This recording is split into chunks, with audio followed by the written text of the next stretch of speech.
Hola, muy buenos días, estimados compañeros del técnico auxiliar en psicofarmacología. Continuamos por aquí con el módulo 8 relacionado con el tratamiento psicofarmacológico para los trastornos mentales como la esquizofrenia y algunos episodios psicóticos que el psicoterapeuta pues tiene que estar pendiente en el momento de hacer su intervención desde el punto de vista clínico. Hablar de tratamiento psicofarmacológico, específicamente los antipsicóticos, tiene que hacerse relevancia a lo que es el tratamiento específico cuando se ha diagnosticado a través del protocolo de intervención clínica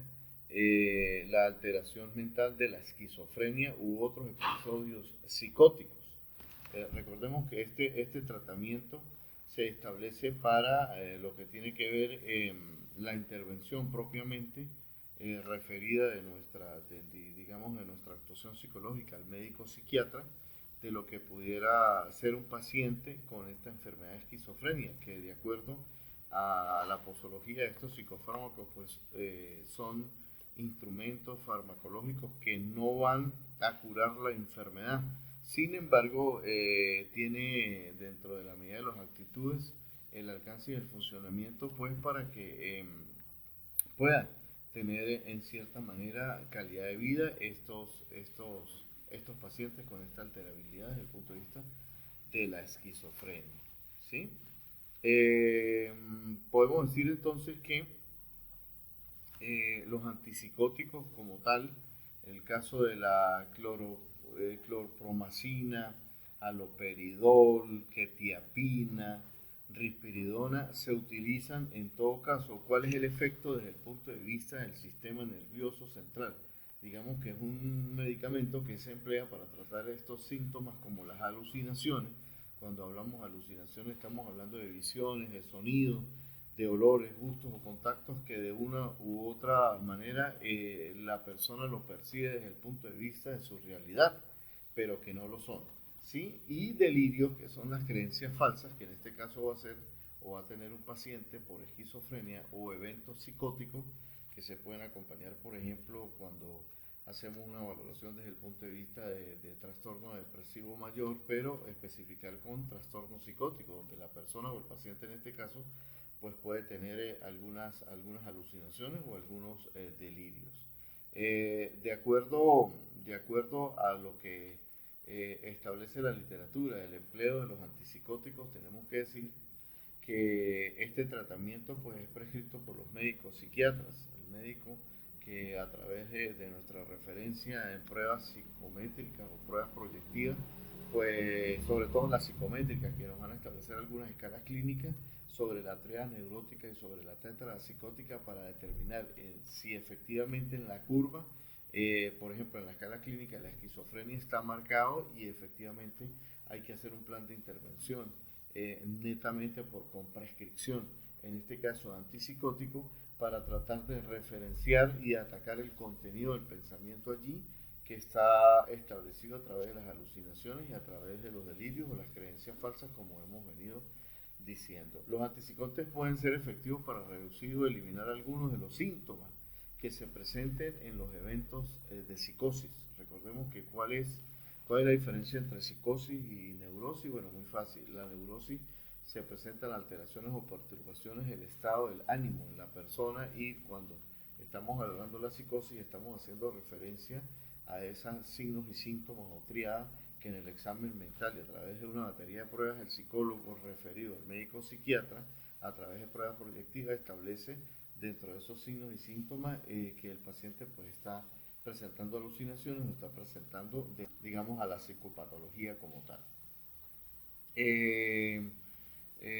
es sabido que este tratamiento de antipsicótico se lleva a efecto o es aplicable a estos sujetos que presentan esta alterabilidad en cuanto a alucinaciones y creencias falsas por aquello de las ideas delirantes, ¿sí? Que presenta en cuanto al pensamiento desorganizado y a la conducta que generalmente en algunos casos es agresiva dentro de su entorno y lo que de acuerdo a los criterios diagnósticos del DSM-5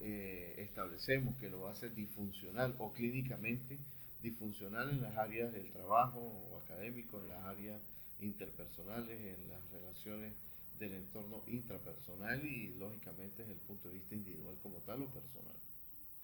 Eh, de acuerdo a lo que nos dice la literatura,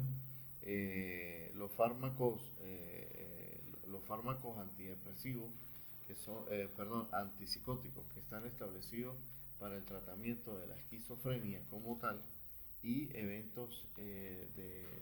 episodios psicóticos, en líneas generales, lo hemos dicho, no cura la enfermedad, pero sí de acuerdo a la remisión total o parcial donde se encuentre la enfermedad, pues la persona en este caso va buscando algún tipo de calidad de vida, de funcionabilidad en la medida de las posibilidades, de acuerdo al grado en que se está estableciendo el trastorno por esquizofrenia o algunos trastornos, relacionados con esta parte de los antipsicóticos. Quería compartir por aquí con ustedes lo que la literatura nos establece sobre el alcance de algunos fármacos antipsicóticos que van a actuar modificando la forma en que se transmite información entre todas las neuronas, ¿sí? Sabemos que a través del cerebro una persona adulta contiene una infinidad de miles y millones de neurotransmisores a través del proceso sináptico. Cuando la persona está allí en esa alterabilidad de la estructura típica que se está estableciendo de acuerdo a ese proceso sináptico, pues esta persona que está en ese estado de esquizofrenia o psicótico centra su pensamiento desorganizado en la escucha, por ejemplo, de esa alucinación auditiva, esa alucinación visual, esa alusión sensoperceptiva, aunado a los delirios que pudieran establecer, sobre todo en esas ideas delirantes que se están presentando. La literatura también nos presenta que hay algunos tipos de fármacos o psicofármacos antipsicóticos, dependiendo digamos, en síntesis de dos grupos que pudiéramos manejar. El primer grupo relacionado con los antipsicóticos de primera generación, convencionales más antiguos, y los antipsicóticos de segunda generación, que es aparición, más reciente por allí. De la segunda generación, dependiendo de la necesidad o de la evaluación que le haga el médico psiquiatra a nuestro paciente, podemos hablar de la clozapina, que es el primer antipsicótico de segunda generación que apareció en el mercado psicofarmacológico con el ánimo de que pues, algunas personas que no respondían al tratamiento con otro antipsicótico encontraran en la clozapina lo que pudiera ser la contención de algunos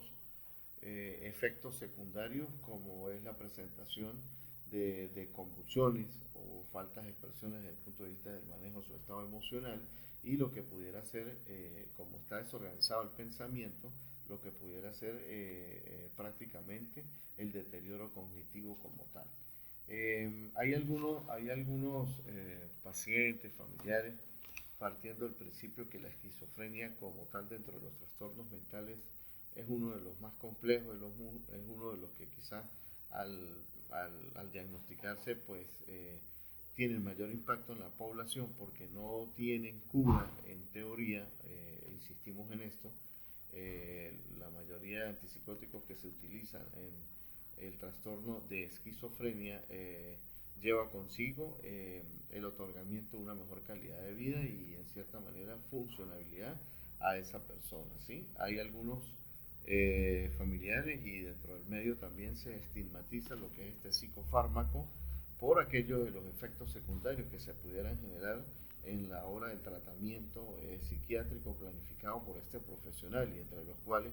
pues puede repercutir en somnolencia, en rigidez muscular, en temblores, aumentos de peso, inquietud, y algunos inclusive apuestan a establecer algunos trámites desde el punto de vista de padecimiento del síndrome metabólico, es decir, aquellas personas que son sometidas a este tratamiento psicofarmacológico, hay un descontrol de la parte del metabolismo y una de las características es el aumento irreversible en su contextura o en su peso corporal, igual a la generación posiblemente de lo que más adelante pudiera ser el fenómeno denominado a la resistencia de la insulina, donde se va a incrementar el riesgo de padecer diabetes mellitus 2 como tal. Bueno, en líneas generales, digamos, hemos hablado de este último punto, de los antipsicóticos que pudieran repercutir en orden secundario a lo que ya va a estar inestable en el sistema nervioso central, sobre todo en la parte de la periferia del sistema vegetativo, que nos va a estar presentando la necesidad nuestro paciente como tal. Conclusión, en clínica la mayoría de los que digamos de mayor demanda tienen de estos trastornos antipsicóticos, pues podemos hablar del aloperidol, ya lo dijimos, el Merelí y el Largacil, dependiendo, digamos, de la posología o dependiendo del tratamiento a la necesidad que en este caso vaya a clasificar el profesional de la psiquiatría como tal. Bueno, en líneas generales hemos querido presentar este módulo relacionado con la parte del tratamiento psicofarmacológico, recordando que desde el punto de vista clínico nosotros creemos en la psicoterapia desde el punto de vista integrativo, donde no solamente va a participar en todo caso el profesional de la psicología, sino el clínico biologicista, digámoslo así, el médico psiquiátrico, que aunado a las intervenciones que pudiéramos establecer, sobre todo en materia de psicoeducación con los familiares, porque estar en presencia del trastorno de esquizofrenia o episodios psicóticos donde el paciente alucina o presenta algunos delirios, falsas creencias o ideas delirantes, eso es muy difícil de manejar al entorno familiar, es difícil de concientizar lo que pudiera ser esa aceptación de ese trastorno mental. Dentro de lo que nosotros hemos estudiado a través del DSM-5, este es uno de los más complejos de evaluar, de acuerdo a los subtipos que plantea también, que no es objeto de esta materia, pero en síntesis es el más controversial, el que tiene mayor impacto en la sociedad, y a la hora de establecer este tratamiento psicofarmacológico de los antipsicóticos que van a tratar de reconquistar lo que pudiera ser el equilibrio en esa desorganización del contenido y de la velocidad del pensamiento de nuestro paciente, presentando alucinaciones por un lado o presentando ideas delirantes o creencias irracionales de otro punto de vista que, ojo, pudieran estar presentes en otros trastornos de no tal magnitud o gravidez, como el trastorno depresivo, como los trastornos de ansiedad, donde hay que especificar también con síntomas psicóticos desde este punto de vista.